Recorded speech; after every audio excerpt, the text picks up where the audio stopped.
Diary of a Wimpy Kid is a huge part of my childhood.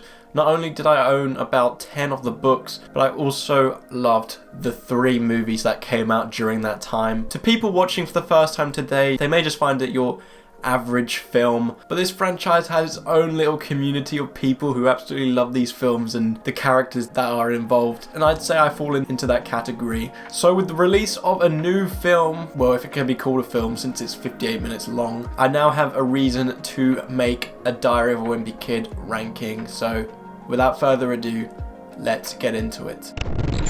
Easily coming in at 5th and last place is Diary of a Wimpy Kid: The Long Haul. Before this film had even released a trailer or had been released in itself, this already had a lot of hate going into it, as it brings back the franchise about 5 years after it had been left off, and there was no reason to, and since they were bringing this franchise back, the only right way they could do it is by recasting, and the actors of the kids had grown up. There are a load of books, so there was a reason to bring it back to cover more of that, but I was satisfied with the original trilogy and I didn't feel like I needed more. The franchise up to this point had a lot of charm, which I'll talk about later on, but straight off the bat of this film, it just doesn't have any. It comes across annoying, irritating, and the recasting decisions were awful, as some of the actors couldn't even act, and if they could, some of the dialogue that they were given was really cringe-inducing. The film plays out like the previous ones, as it's still technically a continuation, and it plays out in the way of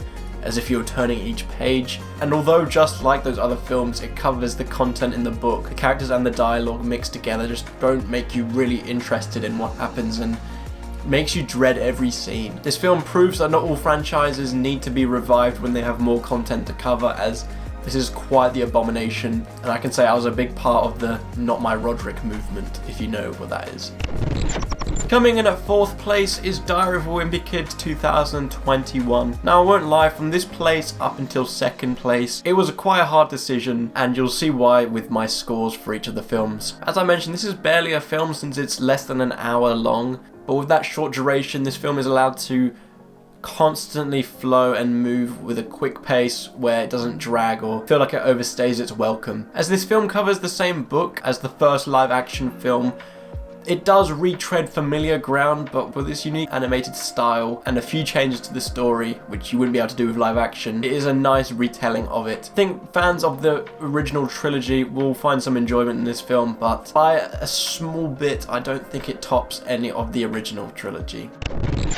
Coming in at 3rd place is Diary of a Wimpy Kid: Dog Days. While this film does contain the same charm as the previous 2, it does back the amount of Roderick, which is the most compelling factor in my opinion from the previous 2 films, and it reverts back to having Greg as the only person in the spotlight. I'll talk about it more in depth later on, but I just don't think he's the most likable main character, and it certainly is his story, so it makes sense why there's no Roderick, but I just think that overall affects the quality. It still has the same elements, you know, with the story and how it progresses as the other ones, as well as the humour, but those plot points just aren't as intriguing as the other ones, as they are just kind of a bit forgettable at points. This franchise has a nice bridge between adult and kid humour where both can enjoy it, and while that is apparent here, there isn't as many laughs for adults, but it's still an enjoyable time, just a little bit weaker than the other 2 that came before it.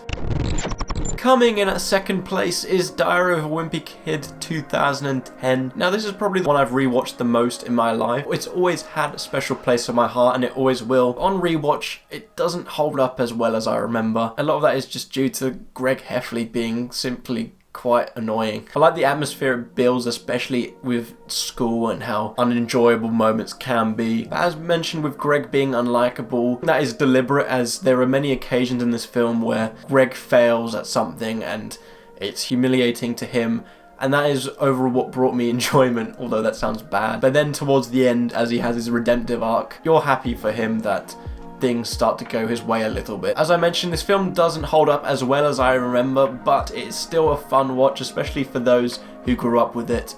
And who knows, even if you're an adult, you may find some enjoyment watching it for the first time now.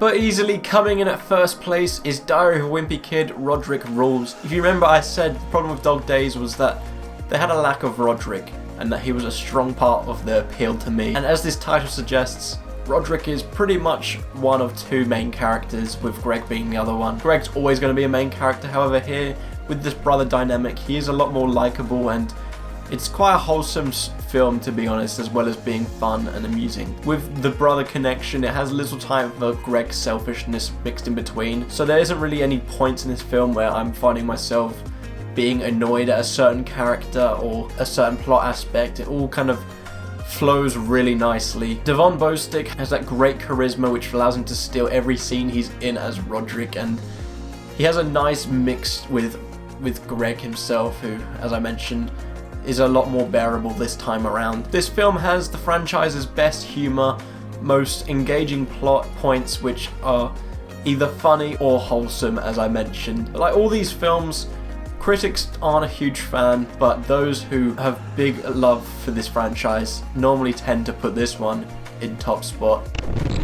Thank you so much for watching. Please let me know down below what your ranking would be, and also what is your history with Diary of Wimpy Kid as books or films or both. If you're like me, let me know. If not, I'd also like to hear. But anyways, thank you for watching, and I hope to see you in my next video.